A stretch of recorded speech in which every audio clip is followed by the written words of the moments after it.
তো দুনিয়ার টেনশন এবং পরকালের টেনশন সব দূর হয়ে যাবে যদি কেউ বেশি বেশি দরুদ পাঠ করে। এটা হাদিস থেকে বললাম। আর গোনা, আমলনামায় যে গোনাগুলো আছে এগুলোও মিটে যাবে যদি কেউ বেশি বেশি দরুদ পাঠ করে। একজন সাহাবী রাসূল সাল্লাল্লাহু আলাইহি ওয়াসাল্লামকে বলেছিলেন, ইয়া রাসূলুল্লাহ, আমি আমার দোয়ার মধ্যে কতটুকু দরুদ পড়ব? আমি কি 4 ভাগের 1 ভাগ দরুদ পড়ব? নবীজি বলেছেন সাল্লাল্লাহু আলাইহি ওয়াসাল্লাম, তুমি পড়তে পারো, চাইলে আরো বাড়াতে পারো, বাড়ালে তোমার জন্য উত্তম। ইয়া রাসূলুল্লাহ, আমি কি তাহলে 3 ভাগের 1 ভাগ দরুদ পড়ব আর 2 ভাগ দোয়া করব? নবীজি বললেন, করতে পারো, বাড়ালে তোমার জন্য উত্তম। ইয়া রাসূলুল্লাহ, আমি কি তাহলে অর্ধেক দরুদ পড়ব আর অর্ধেক দোয়া করব? নবীজি বলছেন, বাড়ালে উত্তম, চাইলে করতে পারো। ইয়া রাসূলুল্লাহ, আমি কি তাহলে সারা আমার পুরো দোয়াটাই শুধু দরুদই পড়ব আপনার উপরে?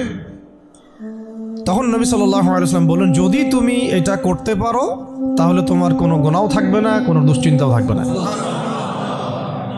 তো যদি দেখেন যে দরুদ পড়তে পড়তে পড়তে দোয়ার সময় চলে গেছে, এতে আবার মানে মন খুঁতখুত করার কিছু নাই, বরং আপনি সবচেয়ে বেশি লাভবান হয়েছে। আরেকটা আমল আছে যে আমলটা করতে থাকলে দোয়াগুলো এর মধ্যে চলে আসে এবং আপনি দোয়া করে যেটা হাসিল করবেন ওই আমল দিয়ে তার চেয়ে বেশি হাসিল করে ফেলবেন ইনশাআল্লাহ। সেটা হচ্ছে কোরআন তেলাওয়াত করা। কোরআন তেলাওয়াত করা, এই কয়েকটা আমল কালকে খুব খাস করে খেয়াল রাখতে হবে ইনশাআল্লাহ। জুমার রাতের তো ফজিলত আমরা জানি, বললাম প্রথমে। রাত যেহেতু হয়ে গেছে, আজকে কিয়ামুল লাইল না করে কেউ ঘুমাবো না ইনশাআল্লাহ। আর দ্বিতীয় কথা হচ্ছে কালকে জুমার প্রিপারেশন ভালো করে নিব। প্রিপারেশন কয়েকটা বললাম। সকাল সকাল মসজিদে আসতে হবে। জুমার খতিব আরবি খুতবা শুরু করবেন, তারপরে ঢুকবেন না, বয়ান শুরু হওয়ার আগেই মসজিদে আসতে হবে ইনশাল্লাহ। মানুষের সমস্যা থাকতে পারে, ওজোর থাকতে পারে, এটা আলাদা বিষয়।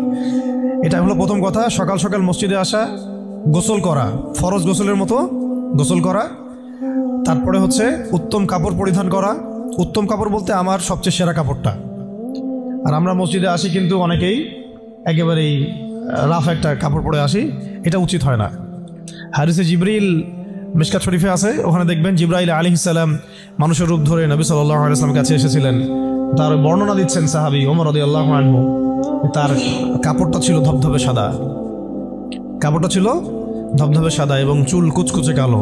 লা ইউরা আলাইহি আসারুস সাফার, তাকে দেখে মুসাফিরও মনে হচ্ছে না, মানে পরিপাটি হয়ে তিনি মসজিদে এসেছেন। কে? জিবরাইল আলাইহিস সালাম।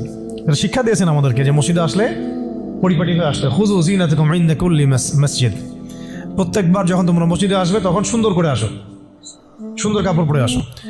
তাহলে সকাল সকাল মসজিদে আসা, হিসাব করেন কয়টা বলতেছে? 1, সকাল সকাল মসজিদে আসা, ফরজ গোসলের মতো গোসল করা। 3, কে বললাম? আতর খুশবু ব্যবহার করা, উত্তম কাপড় পরিধান করা। 4টা। 5টা হচ্ছে ইমামের কাছাকাছি বসা, ইমামের কাছাকাছি বসার চেষ্টা করা। 6, খুতবা মনোযোগের সাথে শ্রবণ করা। খুতবা দুটোই, বয়ানটাও এবং আরবিটা দুটোই খুতবার অংশ। যেহেতু আমাদের দেশের মানুষ মানে আরবিটা বুঝে না, এই কারণে বাংলায় বয়ান করা হয়, কিন্তু খুতবা কিন্তু আরবিতেই, খুতবা কিন্তু আরবিতেই দিতে হয়।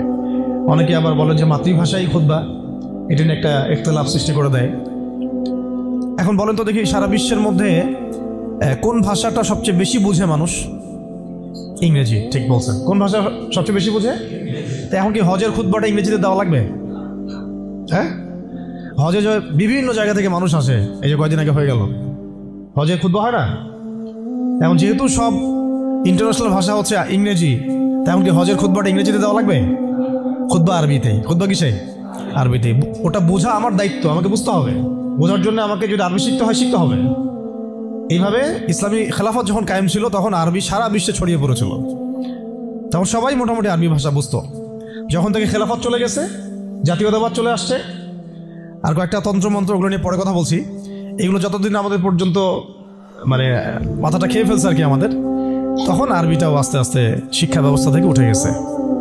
এখন আপনি এটা ঐচ্ছিক হয়ে গেছে, আগে বাধ্যতামূলক ছিল।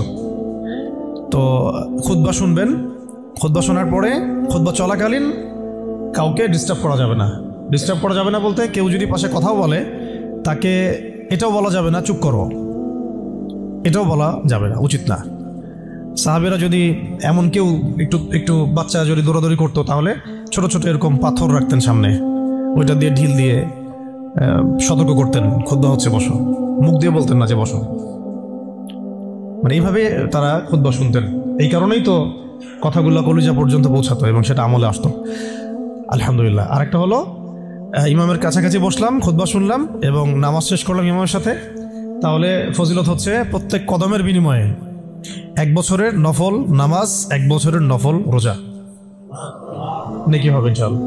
এটা হলো জুমার দিনের প্রথম কাজ। আরেকটা কাজ বললাম, দরুদ বেশি বেশি পাঠ করা। ফজিলত তো আপনারা জানেনই, আমি কয়েকটা বলে দিলাম। একটা হলো যদি টেনশন ফ্রি লাইফ লিড করতে চান তাহলে দরুদ, আর যদি চান আপনি আমার গুনাহ মাফ হয়ে যাক তাহলে দরুদ, বেশি বেশি দরুদ। এমনকি যদি আপনি চান যে আপনার দোয়া বেশি বেশি কবুল হোক তাহলেও দরুদ।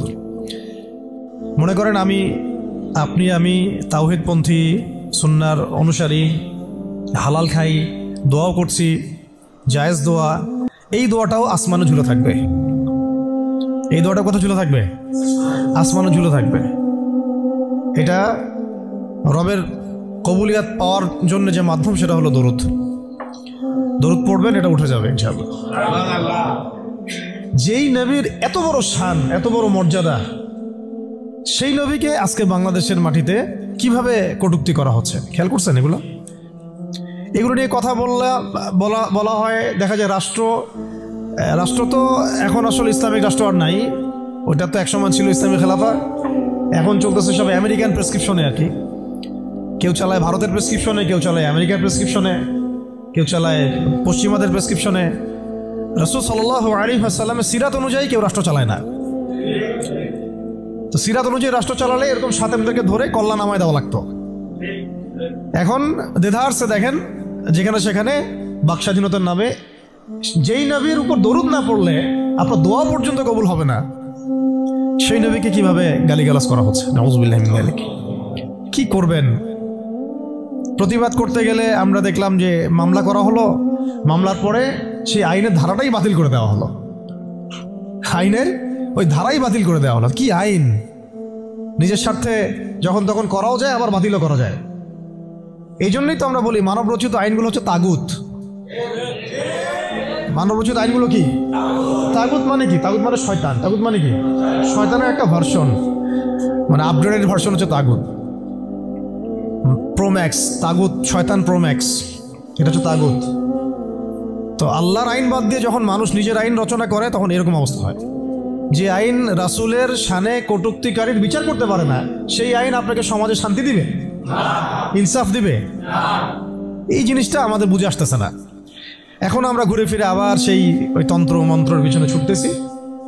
এখনো শরিয়া ইমারা খেলাফতের কথা আমরা বুঝতে পারতেছি না।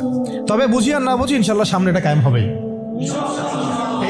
এটা নিয়ে কোনো সন্দেহ নাই, লা শাক্কা ফি, কোনো সন্দেহ নাই, এটা সামনে কায়েম হচ্ছেই, এটা কেউ ঠেকাতে পারবে না। তো যাই হোক, আরেকটা আমল ছিল জুমার দিন, সেটা হচ্ছে সূরাতুল কাহাফ তেলাওয়াত করা। কোন সূরা? সূরা কাহাফ কোনোভাবেই ছাড়বেন না। এটা আমি মানে জোর দিয়ে এই কারণে বলছি, সূরা কাহাফ যারা নিয়মিত পড়ে, অন্তত প্রত্যেক জুমায় পড়ে, তাদের কলবের চোখ খুলে যাবে। কলবের চোখ না খুললে আপনি বাস্তবতা বুঝতে পারবেন না, কোনটা হক কোনটা বাতিল, কোনটা ন্যায় কোনটা অন্যায়, কোনটা সহি কোনটা গলত, ঠিক আছে? কোনটা ন্যায় কোনটা অন্যায়, কোনটা জুলুম কোনটা ইমান কোনটা কুফর, এই যে পার্থক্য তাওহীদ শিরক, আসলে এই সত্য কোনটা মিথ্যা কোনটা, এই যে গোলকধাঁধা এখন চলতেছে সারা বিশ্ব জুড়ে, এইটা আপনি ভিতরের চোখ ছাড়া দেখতে পারবেন না। বাইরের চোখ দিয়ে দেখলে অনেক কিছুই অনেক রকম মনে হবে, কিন্তু আসলে বাস্তবতা এমন না। বাইরের চোখ দিয়ে দেখলে অনেক কিছুই মনে হবে খুব ভালো, আসলে ওটার ভিতরে কুফরি আছে। বাইরের চোখ দিয়ে দেখলে মনে হবে খুব সুন্দর, আসলে ওর মধ্যে শিরক আছে। এই যে অন্তর্দৃষ্টি, আমরা একটা কথা বলি হিকমা আল বাসীরা, প্রজ্ঞা, বাংলা ভাষায় বলে কি প্রজ্ঞা, দূরদর্শিতা, বাংলা ভাষায় বলে দূরদর্শিতা, এটা হাসিল হবে সূরা কাহাফ তেলাওয়াত করলে। আর শেষ জামানায় এই দূরদর্শিতার দরকার এত বেশি, এই আমলগুলো জুমার দিন ছাড়া ঠিক হবে না কোনোভাবেই। তো প্রতি সপ্তাহে আমলগুলো জারি থাকবে ইনশাআল্লাহ। আল্লাহ পাক সবাইকে করার তৌফিক দান করেন। তো আজকে আমি লম্বা আলোচনা করার সময় পাচ্ছি না, ইনশাআল্লাহ আপনাদের সাথে আবার দেখা হবে ইনশাআল্লাহ। কোনো একদিন দিনের বেলা এসে লম্বা সময় দেওয়ার চেষ্টা করবো ইনশাআল্লাহ। তো আজকে আমি জাস্ট একটা সূরা নিয়ে কথা বলতে যাচ্ছি আপনাদের সাথে, শুধু একটা ছোট্ট সূরা, ইনশাআল্লাহ অন্য কোনো দিন আরও বিষয়ভিত্তিক আলোচনা হবে। এই সূরাটা হচ্ছে সূরা কাফিরুন। কোন সূরা? সূরা কাফ। সবাই জানি না সূরাটা? কিছু বিষয় আছে এই সূরার মধ্যে যেগুলো আমরা অনেকে জানি কিন্তু বুঝতে পারছি না। ওইটা বোঝানোর জন্য আমি একটু পুরাতন আলোচনা নতুন করে করার চেষ্টা করছি আর কি। তার আগে একটা ফজিলত বলি যে সূরা কাফিরুন যে ব্যক্তি রাতের বেলা তেলাওয়াত করবে, ঘুমানোর আগে তেলাওয়াত করবে আর কি, আল্লাহ রাব্বুল আলামিন তাকে শিরকের পাপ থেকে হেফাজত করবেন। মনে রাখবেন যে জাহান্নামে যাবে সবচেয়ে বেশি মানুষ শিরকের পাপের কারণে। কোন পাপের কারণে? শিরকের পাপের কারণে। এবং শিরকের পাপ এমন পাপ যেই পাপটা আল্লাহ রাব্বুল আলামিন ক্ষমা করেন না, ওই অবস্থায় মারা গেলে ক্ষমা করেন না। কিন্তু তওবা করলে, জীবদ্দশায় তওবা করলে ইনশাল্লাহ মাফ হতে পারে, অবশ্যই হতে পারে। কিন্তু ওই শিরকের পাপ নিয়ে কেউ যদি মারা যায়, আল্লাহ রাব্বুল আলামিন এই পাপটাকে ক্ষমা করবেন না। এটা সূরা নিসার মধ্যে অনেকবার বলা হয়েছে, ইন্নাল্লাহা লা ইয়াগফিরু আইয়ুশরাকা বিহি ওয়া ইয়াগফিরু মা দুনা যালিকা লিমান ইয়াশা। নিশ্চয় আল্লাহ রাব্বুল আলামিন শিরকের গুনাহকে মাফ করেন না, কিন্তু অন্য যে কোনো বড় গুনাহ হোক আল্লাহ পাক যাকে ইচ্ছা মাফ করতে পারেন, যাকে ইচ্ছা আল্লাহ মাফ করতে পারেন। এখন এই শিরকের পাপ থেকে বাঁচাবে কোন সূরা? সূরা কাফিরুন। রাতের বেলা তেলাওয়াত করতে হবে অন্তত একবার। রাতের আরো অনেক আমল আছে, এটা তো আপনারা জানেনই। অন্তত পক্ষে এই আমলগুলো করবেন। সূরা ফালাক, নাস, ইখলাস এগুলো পড়বেন। শেষ রাতে মোনাজাত করবেন, 2 রাকাত নফল হলেও পড়ার চেষ্টা করবেন। আল্লাহ পাক সবাইকে তৌফিক দান করেন। আর ঘুমানোর আগে সূরা বাকারার শেষের 2টা আয়াত পড়বেন বা 3টা আয়াত পড়বেন। সারা রাতের ইবাদতের নেকি হয়ে যাবে ইনশাআল্লাহ। 33 বার সুবহানাল্লাহ পড়বেন, 33 বার আলহামদুলিল্লাহ পড়বেন, 34 বার আল্লাহু আকবার পড়বেন। এছাড়াও তো আছে আল্লাহুম্মা বিইসমিকা আমুতু আহইয়া। এছাড়াও আরও অনেক দোয়া আছে, কয়েকটা বললাম। সূরা মুলক তেলাওয়াত করতে পারেন যদি সময় হয়, এবং করা উচিত, কারণ সূরা মুলকের তেলাওয়াত কবরের আযাব থেকে বাঁচাবে ইনশাআল্লাহ। এগুলো আমল করবেন। আমলটা বাড়ানোর চেষ্টা করতে হবে এই কারণে যে যার আমল বেশি তার মধ্যে নূর বেশি, আল্লাহ পাকের মারিফত বেশি, তার মধ্যে দ্বীনের ফিকিরও বেশি থাকবে, এবং তার দোয়াও বেশি কবুল হবে ইনশাআল্লাহ। সে আল্লাহকে পাবে, কাছে পাবে। আমল ভালো হলে আখলাক ভালো হবে, আখলাক ভালো হলে তার দ্বারা সমাজ উপকৃত হবে। এবং আমরা খেয়াল করে দেখেছি সিরাতের কিতাবগুলোতে সাহাবায়ে কেরাম জিহাদের মাঠেও মেসওয়াক ছাড়তেন না, মানে আমলে তারা গুরুত্ব দিতেন, খুব বেশি আমলের প্রতিযোগিতা করতেন, কে কত বেশি আমল করতে পারে। একজন সাহাবী খুঁটির সাথে নিজেকে বেঁধে রাখছিলেন, যে ঘুম আসে, নামাজ পড়তে পড়তে ঘুম আসে, খুঁটির মধ্যে বেঁধে রেখেছেন নিজেকে, এটা ঘুমে পড়ে না যান।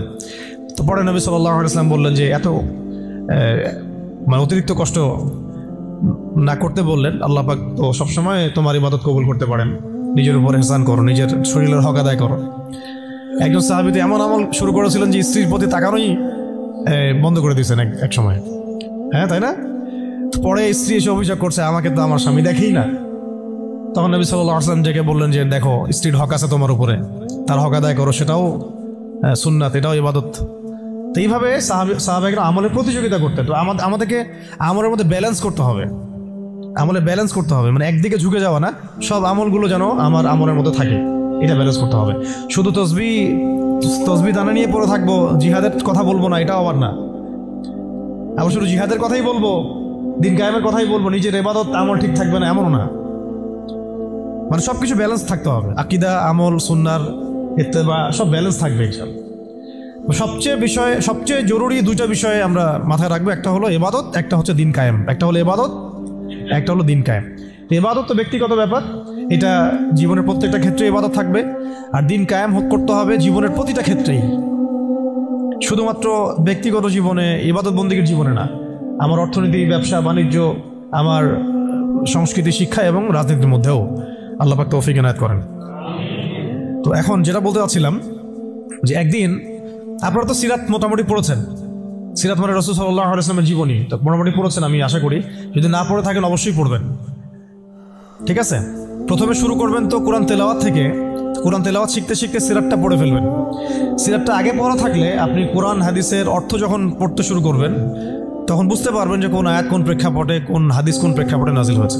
আপনার মাথায় পুরো 23 বছরের একটা ফ্রেম থাকবে, এটা খুব জরুরি।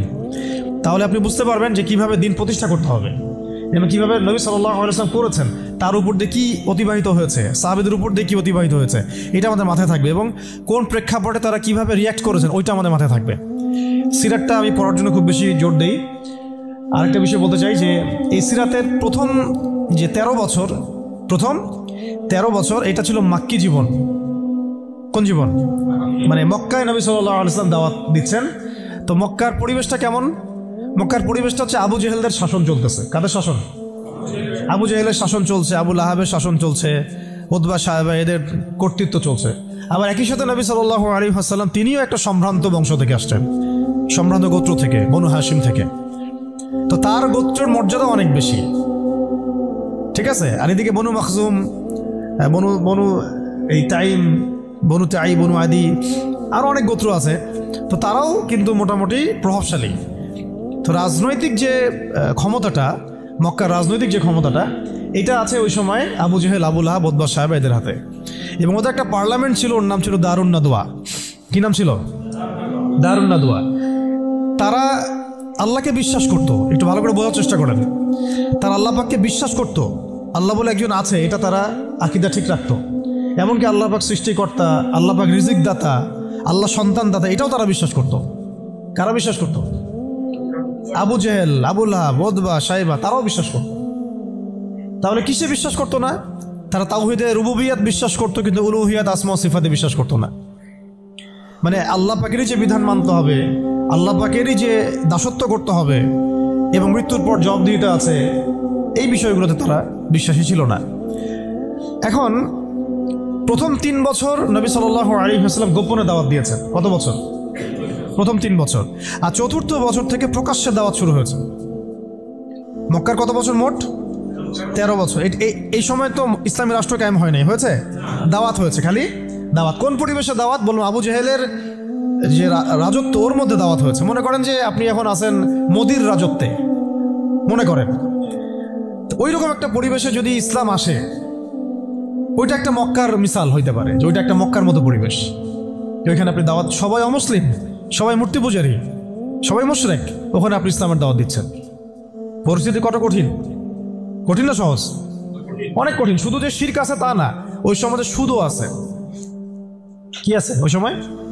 সুদ আছে। ওই সমাজের মধ্যে জেনা আছে, ওই সময় ব্যভিচার আছে, ওই সময় মাদক দ্রব্য আছে, মেয়েদের অবমাননা আছে, কন্যা সন্তানকে জীবন্ত দাফন করা হয়, তারপরে জুয়া আছে, মারামারি, হানাহানি, কাটাকাটি, গোত্রে গোত্রে দ্বন্দ্ব, এগুলো একটা সমাজের মধ্যে। একটু চিন্তা করেন, কল্পনা করেন। আপনার এই এলাকা কি এমন? আপনার এলাকা কি এমন? না। কিন্তু ওই বিষয়গুলোর কিছু কিছু বিষয় তো অবশ্যই এখনো আছেই, বরং এমন কিছু বিষয় আছে যেগুলো আগের চেয়ে বেশি আছে। না, আইয়ামে জাহিলিয়াতের যে কথাটা বলছি, আইয়ামে জাহিলিয়াতে কিন্তু সমকামিতা ছিল না এত বেশি। আপনার পুরো বাংলাদেশে এখন সমকামিতা আইয়ামে জাহিলিয়াতে যে বেশি। ওই আইয়ামে জাহিলিয়াতে আপনার ট্রান্সজেন্ডার ছিল না, আপনার বাংলাদেশে আছে এখন। আইয়ামে জাহিলিয়াতে পর্নোগ্রাফি ছিল না। পর্নোগ্রাফি মানে মোবাইল ফোনে, তো বুঝেনি তো, এগুলো ছিল আইয়ামে জাহিলিয়াতে? ছিল না। প্রযুক্তির এত উৎকর্ষ ছিল না যেটা দিয়ে এরকম বোম টোম ফেলে, পারমাণবিক বোম দিয়ে মানুষকে মেরে ফেলা যায়, ছিল? ছিল না। এরকম এয়ারক্রাফট নিয়ে গাজার উপর দিয়ে গেল, বোম ফেলে দিল, মেরে ফেললো শিশুদেরকে, এমন ছিল? মানে অনেক ব্যাপার আমি আপনাকে দেখাতে পারবো যেগুলো আইয়ামে জাহিলিয়াতের চাইতে এখন অনেক বেশি আছে, শয়তানি। কিন্তু কিছু কিছু বিষয় ছিল যেগুলো আবার আইয়ামে জাহিলিয়াতে ছিল না। এক কথায় আমরা এটা বলতে পারি যে নবী সাল্লাল্লাহু আলাইহি ওয়াসাল্লাম যখন নবী হয়ে এসেছেন, তখন 23 বছরের মধ্যে তিনি আইয়ামে জাহিলিয়াতকে কবর দিয়ে গেছেন। কিন্তু যখন থেকে আবার খোলাফায়ে রাশেদা শাসন চলে গেছে, ইসলামী খেলাফতগুলো আস্তে আস্তে আস্তে আস্তে অ্যাবলিশ হয়ে গেছে, তখন আবার নতুন করে জাহিলিয়াতগুলো এই সমাজে, শুধু সমাজে না, সমাজে, রাষ্ট্রে, বিশ্বের বুকে একেবারে একদম ঢুকে গেছে, না মানে একদম শেকড় গেড়ে ফেলছে। এখন সময় হচ্ছে ওই আবার নতুন শেকড় গাড়া জাহালাতগুলোকে উপড়ে ফেলার, এটা সময় এখন। এই জন্য পরিস্থিতিটা বুঝতে হবে যে নবী সাল্লাল্লাহু আলাইহি ওয়াসাল্লাম কোন জায়গায় দাওয়াতের কাজ করছিলেন। চোখ বন্ধ করে চিন্তা করেন যে একটা সমাজের মধ্যে খালি মূর্তি, সবাই মূর্তি পূজা করে, সবাই সুদ খায়, ধরেন সবাই, বেশিরভাগই দেখা যায় জেনা করে, মেয়েদের তেমন কোনো বৈবাহিক অধিকার নাই, সম্পত্তির অধিকার নাই, বাচ্চাকে কবর দিয়ে দিচ্ছে জীবন্ত, মদ খাচ্ছে মানুষ, জুয়া খেলতেছে, মারামারি করছে, ইত্যাদি ইত্যাদি ইত্যাদি। এরকম একটা অবস্থায় রাসূলুল্লাহ সাল্লাল্লাহু আলাইহি ওয়াসাল্লাম ইসলামের দাওয়াত দেওয়া শুরু করলেন।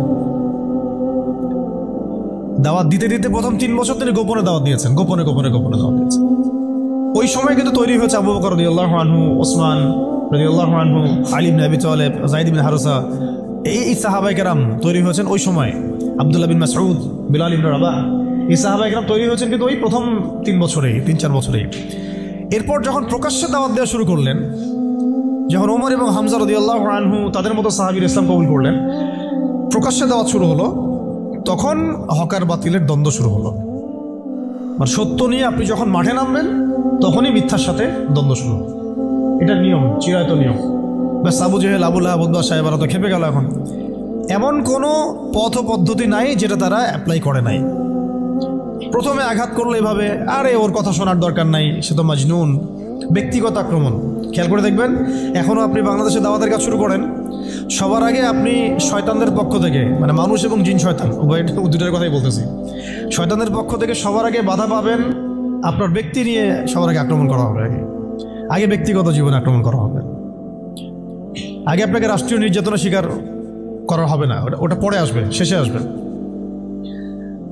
আগে ব্যক্তি থেকে, তারপর পরিবার থেকে, সমাজ থেকে, ধর্মনেতা থেকে, তারপর রাষ্ট্র থেকে, এইভাবে বাধা আসে আর কি। রাসূল সাল্লাল্লাহু আলাইহি ওয়াসাল্লামকে প্রথমে বলা হচ্ছিল যে মজনুন, নাউজুবিল্লাহ মিন যালিক, সাহের, জাদুকর, নাউজুবিল্লাহ, ফারিকুল জামাআ, জামাত বিভক্ত করতেছে, নাউজুবিল্লাহ। তারপরে বলা হচ্ছে আর কি বলেন, শায়ের, শায়ের, কবি, আর এরকম প্রায় 8-10টা কথা বলা হচ্ছিল, 8-10টার মতো কটাক্ষ করা হচ্ছিল প্রথম 3 বছরে। কিন্তু তেমন কোনো শারীরিক নির্যাতন করা হচ্ছিল না প্রথমে, আগে এভাবে ব্যক্তিকেন্দ্রিক আক্রমণ করা হচ্ছে। এরপর আল্লাহ পাক জবাব দিচ্ছেন, কোরআন নাজিল হচ্ছে, প্রত্যেকটার অ্যান্সার আসতেছে কোরআনে, তাই না? দাওয়াতের গতি বাড়তেছে, আলহামদুলিল্লাহ। মানুষ তো একবার ইসলামে আসলে আর ফিরে যাচ্ছে না, জান্নাতের খবর পেয়ে গেছে মানুষ। কোথায় ছিলাম, অন্ধকার থেকে আলোতে চলে আসছে। আর যারা এই নূরের স্বাদ একবার পেয়েছে তারা কি আর ফিরে যাবে? এখনো দেখেন অনেক বড় বড় পাপী মানুষ, আমরা নিজেও দেখেছি, নিজেরাও অনুভব করেছি, বহু বড় বড় পাপী মানুষ রাসূল সাল্লাল্লাহু আলাইহি ওয়াসাল্লামের রওজার সামনে গিয়ে সালাম দিয়েই একেবারে তওবা করে খাঁটি মুমিন হয়ে গেছে। বহু মানুষ আছে এমন, অনুভূতি কাজ করে ওখানে গেলে। একটা অনেক পাপী মানুষ ছিল, কাবাঘর ধরে যে টাচ করছে, কাবাঘরে চোখ দিয়ে দর দর করে পানি পড়া শুরু হয়েছে, সে তার লাইফকে সংশোধন করে নিয়েছে। আর সেখানে তো সাহাবীরা রাসূলের কাছে যাচ্ছেন, তার দরবারে বসছেন, হাতে হাত রেখে বায়াত করতেছেন, তাকে তার পা ধুয়ে দিচ্ছেন, তাকে ওযু করাই দিচ্ছেন, সারাদিন তারা রাসূল সাল্লাল্লাহু আলাইহি ওয়াসাল্লামের সাথেই আছে। কত বড় সৌভাগ্যের বিষয়। এখন প্রথমে যখন দেখা গেল এইসব দিয়ে কাজ হচ্ছে না, তারপর তারা অর্থনৈতিক চাপ দেওয়া শুরু করলো, সামাজিক বয়কট করা শুরু করলো। কারা কারা? আবু জেহেল, আবু লাহাব, উতবা, সাহেব। আমি কিন্তু এই কয়েকটা নাম বলছি, এটা কিন্তু শুধু নাম না, এটা একটা ক্যারেক্টার, চরিত্র। আজকের বিশ্ব আবু জেহেল আছে, আবু লাহাব আছে, উতবা, সাহেবারা আছে না? সেম পদ্ধতি তারাও কিন্তু অবলম্বন করতেছে ইসলামকে দমন করার জন্য। সেম সেম, এটা মিলাই নেবেন আপনারা সিরাত থেকে। এবার শুনেন, অর্থনৈতিক চাপ দিয়ে কোনো কাজ হচ্ছে না, ব্যক্তিগত আক্রমণ করে কাজ হচ্ছে না, শারীরিক নির্যাতন করেও কাজ হচ্ছে না। সাহাবীদেরকে মেরে ফেলা হচ্ছে, সুমাইয়া রাদিয়াল্লাহু আনহাকে মেরে ফেলা হয়েছে না, শহীদ করা হয়েছে। তারপরে ইয়াসির রাদিয়াল্লাহু আনহুকে শহীদ করা হয়েছে মক্কায়। এরকম সাহাবীদেরকে নির্মম নির্যাতন করা হচ্ছে। বেলাল রাদিয়াল্লাহু আনহুকে পিটানো হচ্ছে, উসমান রাদিয়াল্লাহু আনহুকে পর্যন্ত মারা হয়েছে, আবু বকর রাদিয়াল্লাহু আনহুকে উতবা মেরেছে একদিন, লাআনাহুল্লাহ। এখন শারীরিক নির্যাতন করে কোনো কাজ হচ্ছে না, ঈমান থেকে সরানো যাচ্ছে না, অর্থনৈতিক বয়কট করে কাজ হচ্ছে না। 3 বছর বয়কট করে দিল বনু হাশেমকে, মনে আছে আপনাদের? গাছের ছালপাতা খেয়ে তারা থাকলেন শিয়াবে আবু তলেবে। 3 বছর বয়কট, সমাজ থেকে বয়কট, গালিগালাজ করে কোনো কাজ হচ্ছে না। এমনকি জীবন কেড়ে নিয়েও, জান নিয়েও কোনো কাজ হচ্ছে না। এই আন্দোলন, এই লা ইলাহা ইল্লাল্লাহ মুহাম্মাদুর রাসূলুল্লাহ বিপ্লবী কালিমাকে থামানো যাচ্ছে না। কোন পরিবেশে? আমাদের মতো অনুকূল পরিবেশে না, মনে করেন ভারতের মতো প্রতিকূল পরিবেশে। মনে করেন, বোঝানোর জন্য বললাম যে একটা গভর্নমেন্ট আছে, সে চরমভাবে ইসলাম বিদ্বেষী, সে তার গুন্ডা পান্ডা দিয়ে মুসলিমদেরকে পিটাচ্ছে আর মারতেছে, এখন যেখানে সেখানে, দেখতেছেন না? রাষ্ট্রীয়ভাবে মুসলিম দমন হচ্ছে। একটা তো হলো রাষ্ট্রীয়ভাবে না, মানে অরাজনৈতিকভাবে কেউ ইসলামের বিরোধিতা করতেছে, সেটা আলাদা ব্যাপার। একটা হচ্ছে রাষ্ট্রীয়ভাবে ইসলামকে দমন করা হচ্ছে। কোথায়? ভারতে, সবাই জানি।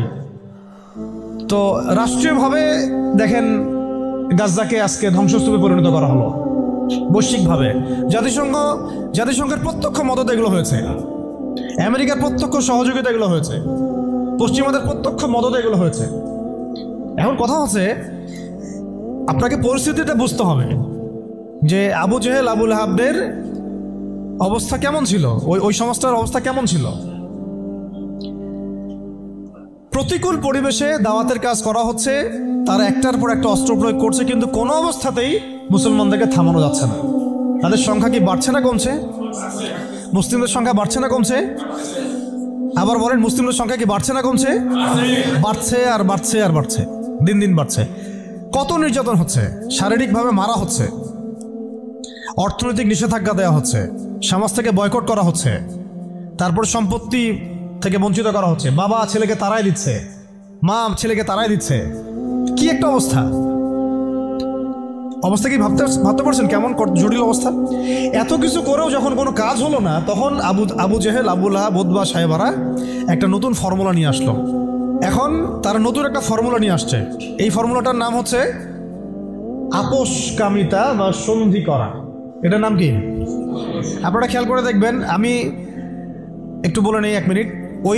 ওই আইয়ামে জাহিলিয়াতে যে জাহালাতগুলো আপনি দেখছেন, শিরকের জাহালাত, সুদের জাহালাত, রিবা, তারপরে মাদক, তারপরে জেনা, ব্যভিচার, গোত্রীয় হানাহানি, সব আপনি এখনকার বিশ্বে দেখতে পারবেন। কিন্তু যখন দেখা যাবে মুসলিমরা খুবই শক্ত অবস্থায় আছে ইমানের দিক থেকে, কোনো অবস্থায় টলানো যাচ্ছে না, ঠিক যেমন সাহাবীদের মতো, তখন তারা নতুন একটা ফর্মুলা নিয়ে আসবে। কি ফর্মুলা? এই যে এই ফর্মুলাটা, সন্ধি, ঐক্য, মৈত্রী, মানবতা, এইসব শব্দ কিছু নিয়ে আসবে। নিয়ে এসে বলবে, ঠিক আবু জেহেল যেভাবে বলছিল যে হে মুহাম্মদ, তুমি তো আমাদের সন্তান, আমাদের তো ভাতিজা, তাই না? চাচা ভাতিজা সম্পর্ক আমাদের, তো তোমাদের সাথে আমাদের এত দ্বন্দ্বের তো দরকার নাই।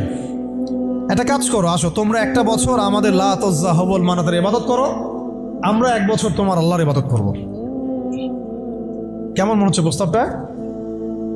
বলেন, কার প্রস্তাব?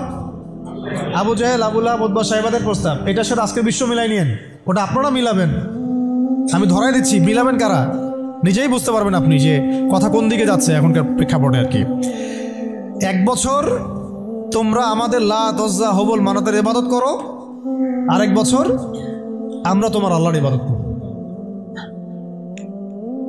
এখন সরাসরি এইভাবে আপনাকে বলবে না যে তোমরা ইসলাম ছেড়ে দাও, তোমরা সবাই ইসলাম ছেড়ে কাফের হয়ে যাও, হিন্দু হয়ে যাও, খ্রিস্টান হয়ে যাও, ইহুদি হয়ে যাও। এরা একটা বলবে না আপনাকে, এই শয়তানরা। বরং এরা আপনাকে কি বলবে জানেন? তোমরা মুসলমানই থাকো, ঈসাই মুসলিম হয়ে যাও। কি বলবে? মুসলমান থাকো, কি হয়ে যাও? ঈসাই মুসলিম হয়ে যাও, এটাও তো মুসলিম। তোমরা মুসলমান থাকো, কাদিয়ানি মুসলিম হয়ে যাও। কি মুসলিম হয়ে যাও? ওটা ওই যে খাচ্ছেন আপনারা, এটা এই তো জাহালাত, সব কাদিয়ানি তো। এগুলো এগুলো এগুলো এগুলো এগুলো না খাওয়া সওয়াবের কাজ। এটা না খাওয়া, না কেনা, এদের সাথে ব্যবসা বাণিজ্য না করা আপনার সওয়াবের কাজ, করাটা গুনাহের কাজ। এই ফতোয়াটা কি আমাদের ওস্তাদরা দিতে পারবেন না? এটা আমি কি ভুল ফতোয়া দিয়েছি? একটা হচ্ছে সাতেম, যে আল্লাহ রসুলকে গালি দেয়, আর একটা হচ্ছে সে নিজেকে নবী দাবি করে। কে বড় কে বড় পাপী? দুটা তো পাপী, অবশ্যই দুটাই তো পাপী, দুইটাই মুরতাদ, দুটাই হত্যাযোগ্য অপরাধ করছে। কিন্তু একজন বলছে যে আমি নিজেই নবী, আর একজন নিজেকে নবী দাবি করে নেই, বলছে মুহাম্মদ নাউজুবিল্লাহ, সে নাউজুবিল্লাহ একটা কথা বলে ফেলছে, নাউজুবিল্লাহ মিন যালিক, আমরা বলতে পারবো না।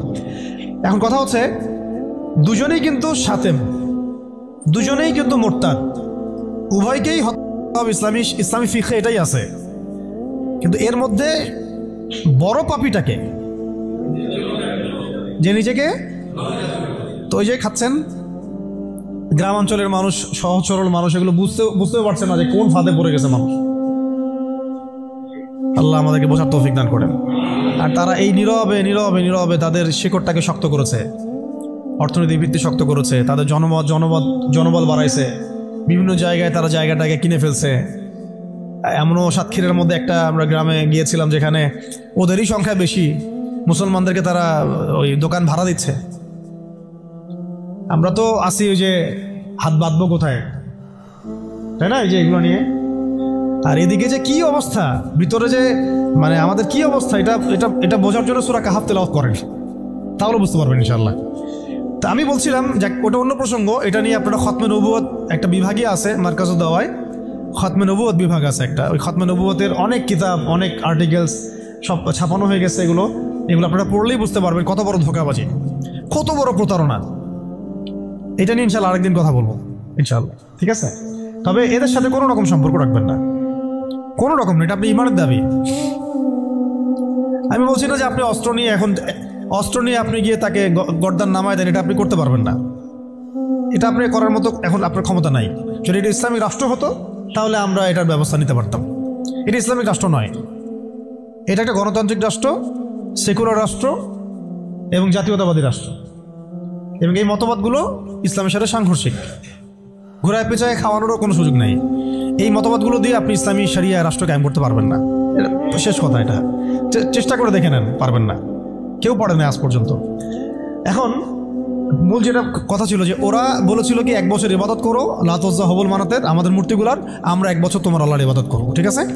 এখনকার আবু জাহেল, আবু লাহাব, উতবা সাহেবেরা বলছে তোমাদের ধর্ম চেঞ্জ করার দরকার নাই, তোমরা ইসাই মুসলিম হয়ে যাও, তোমরা কাদিয়ানি মুসলিম হয়ে যাও। ওর নাম দিচ্ছে আহমদিয়া মুসলিম জামাত। তোমরা ধর্ম চেঞ্জ করার দরকার নাই, তোমরা আমাদের সুদভিত্তিক অর্থনীতিটা গ্রহণ করো। কি সুদের বিরুদ্ধে বললে অনেকে একটু খারাপ লাগে না? তোমরা ধর্ম চেঞ্জ করার দরকার নাই, লা ইলাহা ইল্লাল্লাহ পড়ো, মুহাম্মদ রাসূলুল্লাহ পড়ো, নামাজ পড়ো, হজ করো, উমরা করো, যাকাত দাও, কোনো সমস্যা নাই, কিন্তু আমাদের সুদভিত্তিক ব্যাংকিং সিস্টেমটা নাও। মানুষ নিয়েছে, প্রত্যেকটা মুসলিম কান্ট্রির মধ্যে এখন সুদভিত্তিক ব্যাংকিং সিস্টেম আছে। বুঝতে পারছি আমি কথা? হ্যাঁ, ধর্ম চেঞ্জ করার দরকার নাই, তোমরা আমাদের গণতন্ত্র নাও। কি নাও? বাস নিচ্ছে মুসলমানরা। ধর্ম চেঞ্জ করার দরকার নেই, তোমরা আমাদের জাতীয়তাবাদ নাও। মুসলমান জাতীয়তাবাদ নিয়ে নিছে। ধর্ম চেঞ্জ করার দরকার নেই, তোমরা আমাদের সেকুলারিজম মতবাদটা নাও। মানুষ নিয়েছে। ধর্ম চেঞ্জ করতে হবে না, তোমরা মুহাম্মদের উম্মত থাকো সাল্লাল্লাহু আলাইহি ওয়াসাল্লাম। তোমরা আমাদের কমিউনিজম নাও, সমাজতন্ত্র নাও। মানুষ নিয়েছে। এইভাবে এখনকার যুগের আবু জাহেল, আবু লাহাবরা আমাদেরকে ওই প্রস্তাবের মধ্যে নিয়ে আসছে। আমরা ওই সময় তো সাহাবায়ে কেরাম জবাব দেওয়ার আগে আল্লাহ পাক জবাব দিয়ে দিয়েছেন, আর সেই জবাব তো কোরআনে মওজুদ আছে। আমরা এই যুগের আবু জাহেল, আবু লাহাবদেরকে ওই জবাবটা দিতে পারি নাই, যে জবাবটা আল্লাহ পাক কোরআনে দিয়েছেন। আল্লাহ পাক কি বলেছেন এই প্রস্তাবের পরে? আল্লাহ পাক বলেছেন, কুল, হে নবী আপনি বলেন, ইয়া আইয়ুহাল কাফিরুন, হে কাফেররা শুনো ভালো করে, লা আ'বুদু মা তা'বুদুন, আমি তার ইবাদত করি না যার ইবাদত তোমরা করো। আমি তার ইবাদত করি না যার ইবাদত তোমরা করো। ওয়ালা আনতুম আবিদুন মা আ'বুদ, তোমরা তার ইবাদতকারী নও যার ইবাদত আমি করি। ওয়ালা আনা আবিদুন মা আবাদতুম, এবং আমি তার ইবাদতকারী নই যার ইবাদত তোমরা করো। ওয়ালা আনতুম আবিদুনা মা আ'বুদ, এবং তোমরাও তার ইবাদতকারী হবে না যার ইবাদতকারী আমি। এখানে আয়াতকে রিপিট করা হয় নাই, বরং এটাকে একটাতে আপনার বর্তমান কালকে বোঝানো হয়েছে, একটাকে ভবিষ্যৎ বোঝানো হয়েছে। কিয়ামত পর্যন্ত মুসলমান মন্দিরে যাবে না, আর মন্দিরে যে যায় লোক সে এই মসজিদ আসবে না। আসলে ধর্ম চেঞ্জ করে আসতে হবে। লাকুম দীনুকুম ওয়ালিয়া দীন, তোমাদের দিন তোমাদের জন্যে, আমার দিন আমার জন্য। তো এই জবটা আমরা এখনকার বিশ্বকে দিতে পারি নাই। ভালো করে খেয়াল করে দেখছেন? এভাবে সূরাগুলোকে মিলাতে হবে। ওরা এখন আপনাকে বলছে না সরাসরি যে আপনি ধর্ম চেঞ্জ করেন, আপনি অমুসলিম হয়ে যান, কাফের হয়ে যান, মোরতাদ হয়ে যান, এগুলো তারা বলবে না। তারা বরং বলবে আপনাকে আমাদের সুদটা নাও, আমাদের সংস্কৃতি নাও, আমাদের শিক্ষা ব্যবস্থা নাও, আমাদের রাজনৈতিক সিস্টেমগুলো নাও, আমাদের গণতন্ত্র নাও, আমাদের ধর্মনিরপেক্ষতাবাদ নাও, আমাদের কমিউনিজম নাও, আমাদের জাতীয়তাবাদ নাও। আর কি বলবেন? আমাদের সিকিউরিটি সিস্টেম নাও, আমাদের প্রযুক্তি নাও, আমাদের মিডিয়া নাও, এগুলো নাও। ধর্ম চেঞ্জ করার দরকার নাই। কাদিয়ানি হও, ইসাই মুসলিম হও, কিন্তু লা ইলাহা ইল্লাল্লাহ ওটাও পড়ো। এই যুগের লাত উজ্জা হবল মানাতরা আরো বেশি ভয়ঙ্কর। এই যুগের আবু জাহেল, আবু লাহাব, উতবা সাহেবরা আরো বেশি ভয়ঙ্কর ওই যুগের আবু জাহেল, আবু লাহাবদের চাইতে। আর ওই যুগের সাহাবায়ে কেরাম যে ভাষায় উত্তর দিয়েছিলেন, এই যে কোরআনের ভাষায়, লাকুম দীনুকুম ওয়ালিয়া দীন, কিয়ামত পর্যন্ত না তোমরা আমাদের দিনের অনুসারী হবা, আর না আমরা তোমাদের দিনের অনুসারী হব। তোমাদের সাথে আমাদের এইসব আদর্শিক কোনো ঐক্য হইতে পারে না। আদর্শিক কোনো ঐক্য হতে পারে না। হ্যাঁ, ব্যবসা বাণিজ্য হতে পারে। কি হতে পারে? ব্যবসা বাণিজ্য হতে পারে, মুআমালাত মুআশারাত হতে পারে, প্রতিবেশী হিসেবে থাকতে পারে, অনেক কিছু আছে।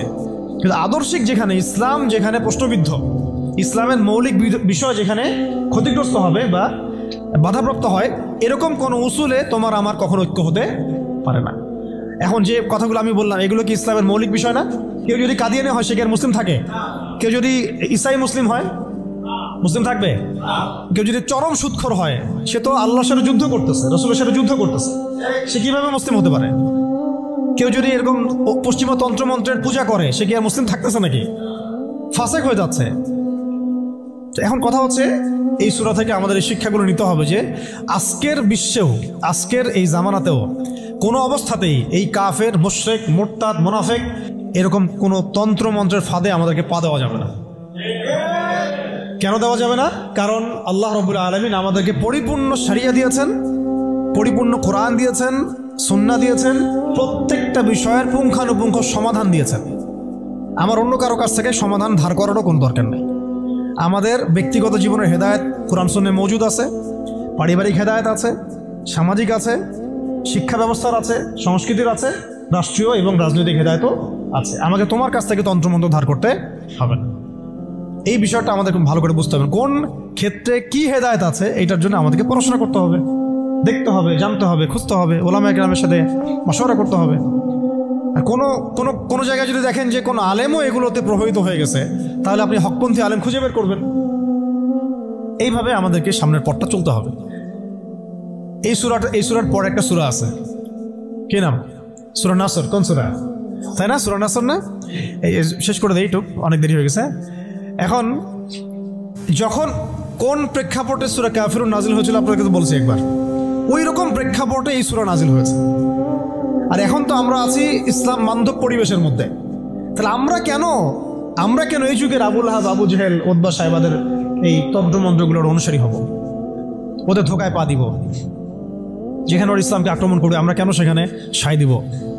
অথচ মক্কার মতো অবস্থায় সাহাবায়ে কেরাম এইভাবে জবাব দিয়েছেন সূরা কাফিরুনের জবাবে। আর এখন তো আমার সামনে নামাজের পরিবেশ আছে, যাকাতের পরিবেশ আছে, আমরা মুসলিম সংখ্যাগরিষ্ঠ, আমরা সবাই লা ইলাহা ইল্লাল্লাহ বুঝি, আলহামদুলিল্লাহ আমরা নামাজ পড়ছি, তিলাওয়াত করছি, অনুকূল পরিবেশ আছে। এখন কেন আমাকে এই যুগের আবু জেহেল, আবু লাহাবদের দাসত্ব করতে হবে বলেন? কোনো যুক্তি আছে? যুক্তি তো নাই, কোনো কারণও নাই। কারণ নাই? এই সূরার পরেই আল্লাহ পাক বলেছেন ইযা জাআ নাসরুল্লাহি ওয়াল ফাতহ, যখন আল্লাহর সাহায্য আর বিজয় আসবে। মানে ওই রকম প্রতিকূল অবস্থাতেই বিজয় সুসংবাদ দিয়ে দেওয়া হয়েছে যে এই অবস্থা চিরকাল থাকবে না, তো এইটা তোমরা সবর করে এটা উতরায় উঠো, এখানে ঈমানের পরীক্ষাটা দাও, পাশ করো। ইযা জাআ নাসরুল্লাহি ওয়াল ফাতহ, সামনেই আসতেছে তোমাদের জন্য বিজয়। এটা সূরা সফেও আছে, ওয়া উখরা তুহিব্বুনাহা নাসরুম মিনাল্লাহি ওয়া ফাতহুন করিব ওয়া বাশশিরিল মুমিনিন।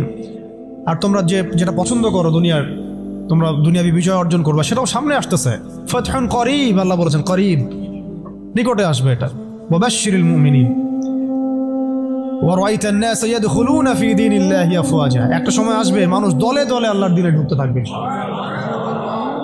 তখন আল্লাহ পাক বলেছেন ফাসাব্বিহ বিহামদি রাব্বিকা ওয়াস্তাগফির ইন্নাহু কানা তাওয়াব। এবং যখন এই বিজয়টা আসবে তখন এই আবু জেহেল, আবু লাহাব, উতবা সাহেবা এদের অস্তিত্ব কি হবে? তাব্বাত ইয়াদা আবি লাহাবি ওয়া তাব। আবু লাহাবের হাতও ধ্বংস হবে, সে নিজেও ধ্বংস হবে। মিলাতে পারছেন সিকোয়েন্সটা? এইভাবে আসছে বিষয়টা। যখন এই বিজয় আসবে তখন এই সব আবু লাহাব ধ্বংস হয়ে যাবে। আবু লাহাব এখানে শুধু একজন ব্যক্তি নয়, আবু লাহাব এখানে একটা রূপকথা, একটা উপমাও বটে। প্রত্যেক যুগে যুগে আবু লাহাব থাকবে।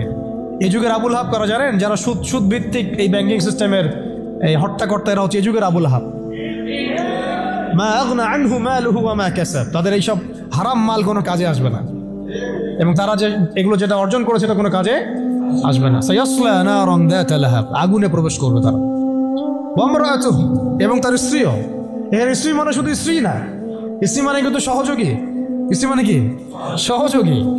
এরা কিন্তু একা কাজ করে না, আমি বললাম না একজনের সহযোগী। হাম্মালাতুল হাতাব, হেল্প করতো তাকে। কি করতো? খড়কুটা নিয়ে এসে ডিস্টার্ব করতো না নবী সাল্লাল্লাহু আলাইহি ওয়াসাল্লামকে, ফেলে রাখতো, কষ্ট দিত।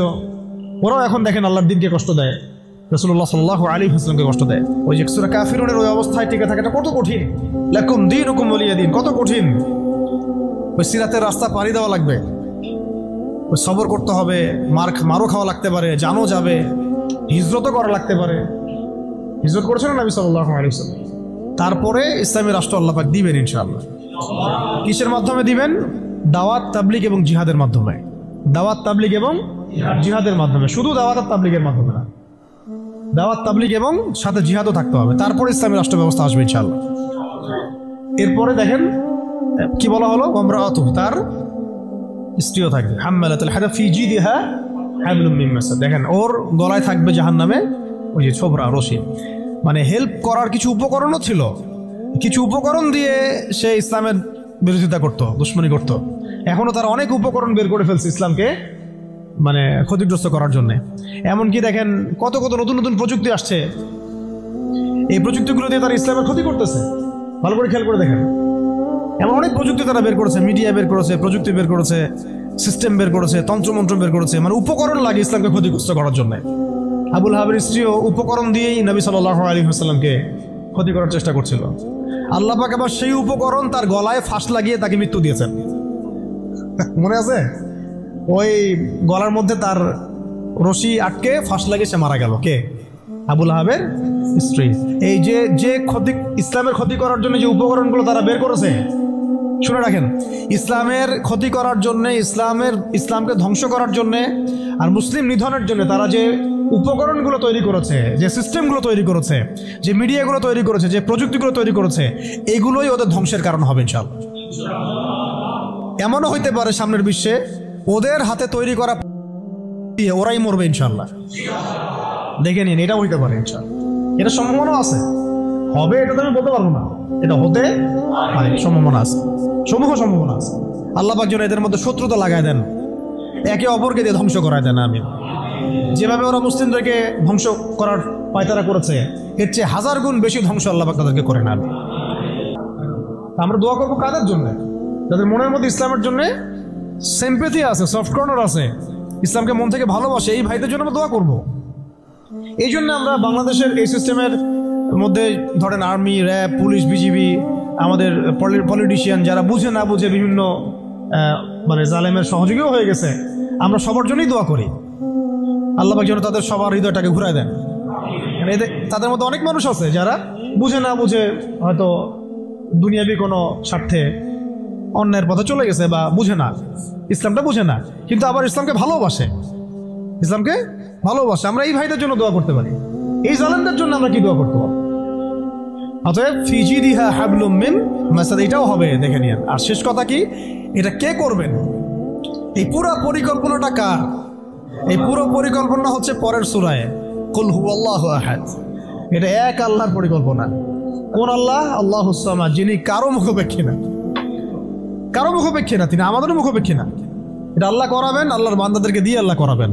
কোন আল্লাহ? লাম ইয়ালিদ, যিনি কাউকে জন্ম দেন নাই, ওয়া লাম ইউলাদ, তাকেও কেউ জন্ম দেয় নাই, ওয়া লাম ইয়াকুল লাহু কুফুয়ান আহাদ, তার মতো সমতুল্য আর কেউ নাই। অতএব তোমরা যতই বাড়াবাড়ি করো, যতই তোমরা ইসলামের বিরুদ্ধাচরণ করো না কেন, ইসলামকে ধ্বংস করার চেষ্টা করো না কেন, সূরা কাফিরুন থেকে মক্কা বিজয় পর্যন্ত হালত আসবে ইনশাআল্লাহ। আর এখন যা চলতেছে এটাও ইনশাআল্লাহ আস্তে আস্তে পরিবর্তন হতে থাকবে, এবং ইনশাআল্লাহ আমরা আবার করবো ইনশাআল্লাহ। এই বিষয়ে কোনো সন্দেহ নাই যে সামনে ইসলামের বিজয় আসবে এবং মুসলিমদের সেই হারানো সেই গৌরব ঐতিহ্য আবার ফিরে আসবে। কিন্তু এইটা আপনার ঘরে বসে থাকলে রেডিমেড হাতে মান্না সালোয়ার মতো আসবে না। এটা মান্না সালোয়ার আসার যুগ না, এটা আবাবিল পাখি আসারও যুগ না। এখানে পাথর আপনাকেই ছুটতে হবে। আবাবিল পাখি এসে পাথর ছুটবে না, এটা পাথর কাকে ছুটতে হবে? আপনাকেই ছুটতে হবে। ব্যাস, আল্লাহ পাক শর্ত দিয়ে দিয়েছেন, ইন তানসুরুল্লাহ ইয়ানসুরকুম, তোমরা আল্লাহর দিনকে সাহায্য করো, আল্লাহ তোমাদেরকে সাহায্য করবে। ওয়া ইউসাব্বিত আকদামাকুম, আল্লাহ তোমাদের পা শক্ত করে দিবেন। ওয়া ইন তাতাওয়াল্লাউ ইস্তাবদিল কওমান গায়রাকুম, তোমরা যদি মুখ ফিরে চলে যাও, আল্লাহ পাকের কিচ্ছু যায় আসে না। আল্লাহুস সামাদ, আল্লাহ অন্য কওমকে হেদায়েত দিয়ে তোমাদের স্থলাভিষিক্ত করবেন। সুম্মা লা ইয়াকুনু আমসালাকুম, তারা তোমাদের মতো হবে। ব্যাস, এই হলো মূল কথা। তাহলে আমরা চাচ্ছি আল্লাহর ইবাদত করতে, তার জমিনে তার দিনকে বিজয় করতে। তো এই বিজয় কি এমনি এমনি আসবে? কাজ করতে হবে তো নাকি? কয়েকটা কাজ আমরা করবো ইনশাল্লাহ, নিয়ত করতে পারি। প্রত্যেকে দিনের ফরজ জ্ঞান অর্জন করবো ইনশাল্লাহ, ঠিক আছে ইনশাল্লাহ। শেষ রাত শুরু হয়ে গেছে, আল্লাহ পাক যেন তৌফিক দান, আমিন। এখন দোয়া কবুল হবে। প্রত্যেকেই দিনের ফরজ জ্ঞান অর্জন করবোই করবো ইনশাল্লাহ। আমল বাড়াই দিব ইনশাল্লাহ, হালাল হারাম মেনে চলবো ইনশাল্লাহ। আমাদের পরিবারের পর্দার ব্যাপারে খেয়াল রাখবো, আমাদের শিক্ষার ব্যাপারে খেয়াল রাখবো, এবং জীবনের একটা নির্দিষ্ট ক্ষেত্রে ইবাদত করবো এমন না, পুরো জীবনটাকেই সুন্নাহ ভিত্তিক ঢেলে সাজাবো ইনশাআল্লাহ। এর পাশাপাশি প্রত্যেকটা এলাকায় আপনারা ঐক্যবদ্ধ থাকবেন, জামায়াবদ্ধ থাকবেন।